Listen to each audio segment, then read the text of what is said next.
नमस्कार,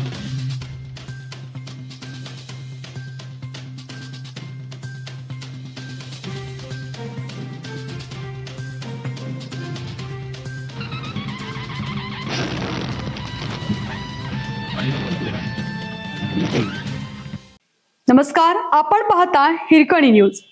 हिरकणी न्यूज प्रत्येक क्षण ताज्या घडामोडी आणि महत्त्वाच्या प्रत्येक बातमीसाठी नेहमी तत्पर. गोकुळ कार्यालयातील आंदोलनावरून भाजप आक्रमक, प्रशासनाच्या खुर्चीला चिकटवले निवेदन.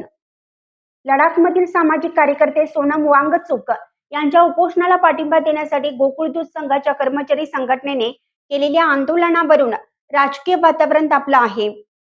आंदोलनाला गोकुळ प्रशासनाने कोणाच्या परवानगीने मंजुरी दिली असा सवाल उपस्थित करत भाजप पदाधिकारी आणि कार्यकर्त्यांनी गोकुळच्या ताराबाई पार्क येथील कार्यालयावर धडक मोर्चा काढला.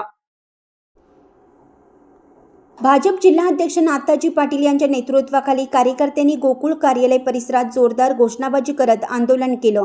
गोकुळ संघाशी थेट संबंध नसलेल्या विषयावर संघाच्या आवारात आंदोलन कसे करण्यात आले, यासाठी कोणाचा राजकीय दबाव होता का, तसेच या आंदोलनाचा गोकुळच्या दैनंदिन कामकाजावर काय परिणाम झाला, असे प्रश्न भाजप कार्यकर्त्यांनी उपस्थित केले. भाजप कार्यकर्ते आक्रमक भूमिका घेत असताना गोकुळचे प्रशासक प्रदीप मालकावे आणि कार्यकारी संचालक योगेश गोडबोले हे कार्यालयात उपस्थित नव्हते. जबाबदार अधिकारी उपस्थित नसल्याने भाजप कार्यकर्त्यांनी प्रशासनाच्या खुर्चीला निवेदन चिकटवून आपला निषेध नोंदवला.